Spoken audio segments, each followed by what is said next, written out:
plan worked like a charm, and the Crusaders soon took the tower, slaughtered a whole bunch of infidels, and sent survivors into the water to try and swim to safety. The Crusaders then lowered the chain and sailed their ships into the harbor, which allowed them to successfully blockade the city of Damietta and begin their assault. Can you recommend any place to get good sushi around here?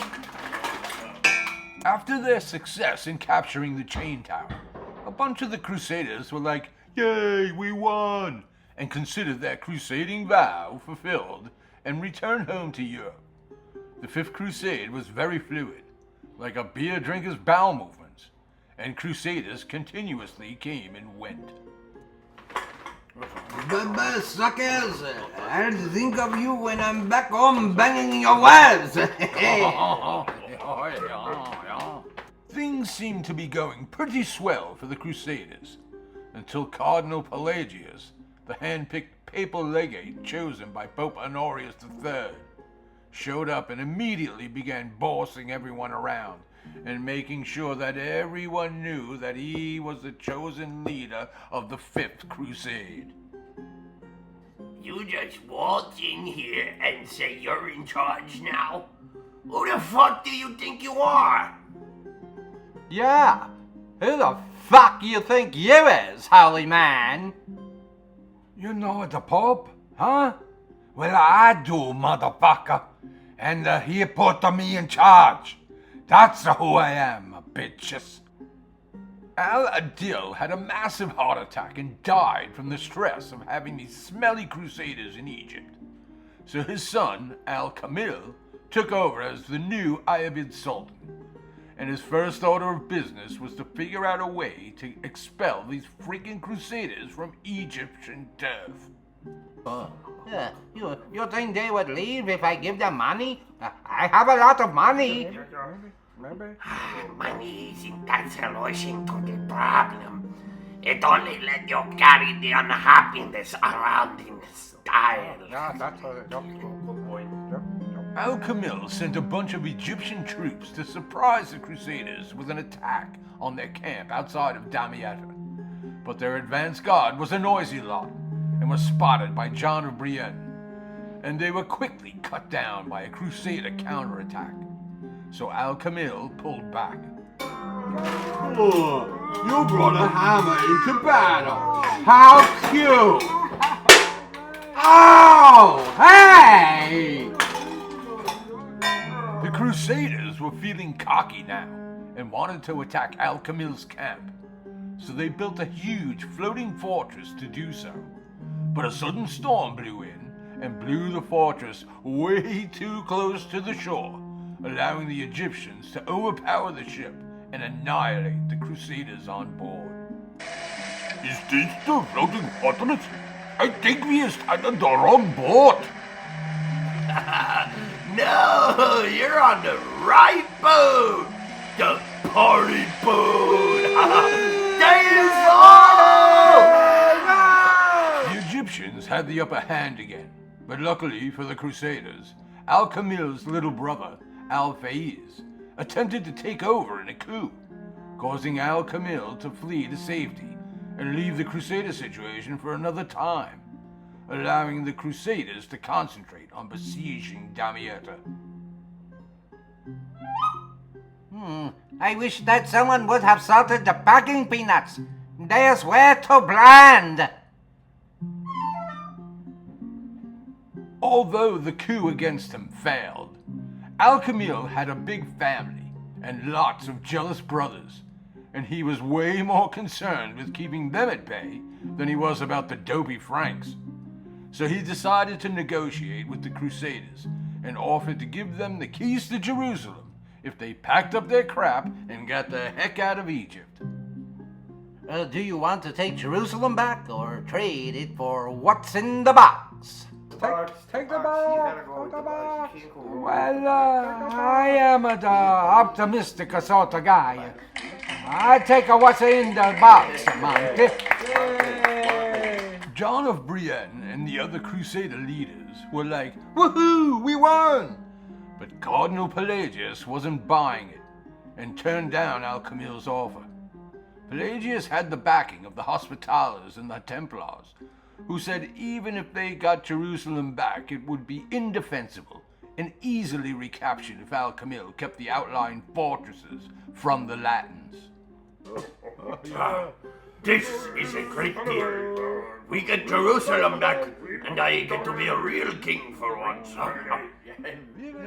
Sorry, Charlie, no deal. We got the infidel on the ropes, and I want to squeeze some more concessions out of them.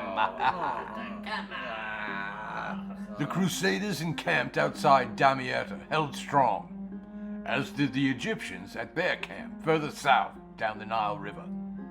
And although both sides spent the summer of 1219 attacking and skirmishing with each other, it was a stalemate, and neither side accomplished much of anything. Why don't you just stop and accept that our God is the best God? Why don't you just stop and accept that our God is the best God? Al-Kamil just wanted these smelly Franks out of Egypt, so he made another offer to the Crusaders and said he would give up Jerusalem, pay to rebuild the city's fortifications, add a new Starbucks drive-thru, and even return the piece of the true cross that Saladin stole at the Battle of Hattin.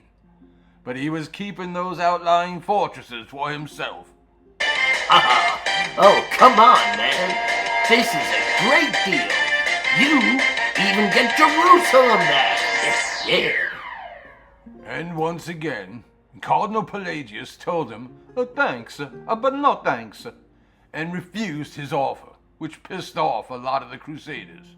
But, in Pelagius' defense, he truly believed that the Crusaders had the upper hand now, and were primed to take Cairo as soon as some fresh Crusaders arrived from Europe. If he won't let us turn the dome of the rock into a pizza place, then sorry, no deal. After besieging Damietta for 18 months, the Crusaders noticed that a lot of the guard towers were left unguarded, and there was a rancid stench, like hot garbage, coming from the city. So, in November 1219, the Crusaders decided to attack the city in full force, and met little resistance, as they busted down the gates and poured into the city. Hey, anybody wanna fight me? Hello? The Crusaders waited for the city's defenders to attack, but an attack never came, because all the city's inhabitants were already dead or on the verge of dying real soon. It seems like being under siege for 18 months really fucked up the people that were stuck inside Damietta, and about 60,000 people starved to death or got sick due to all the rotting dead bodies lying all about the city. I think they want some of your cheese doodles. Why should I share? It's not my fault they didn't pack any siege snacks. Since Damietta was taken without a fight, the Crusaders had a lot of downtime, so they spent their days pillaging the city of the dead and stole everything they got their grubby mitts on. But that got boring, and they were itching for some action, so they moved south and attacked the town of Tunis and easily took it over, which was nice because it gave them access to local seafood sources, like the all-you-can-eat free shrimp at Beefsteak Charlie's. I found an original Honus Wagner baseball card. You think it's worth something? Look what I found. A whole bunch of limited edition Beanie Babies. Ha! That's a bunch of crap. Let's go and find something of value, like nudie magazines! Without any real leadership, the situation in Damietta was deteriorating quickly. The Venetians said they didn't get their fair share of the booty and began beating up the French Crusaders and stole all their stolen goods. Cardinal Pelagius tried to calm everyone down and claim the city for the church, but that just pissed off John of Brienne, who felt the city should be under his leadership because he was the king of Jerusalem in exile. So he quit and went home. You French bastards, take all the good booty. Give me the booty, Frenchy. Sacre Dieu! You have not done the man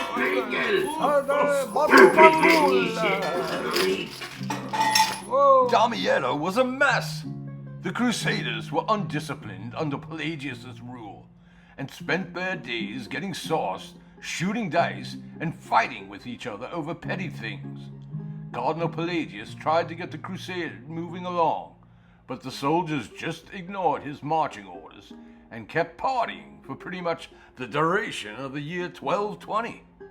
Hands up, baby, hands up. Give me your heart, give me your heart, give me.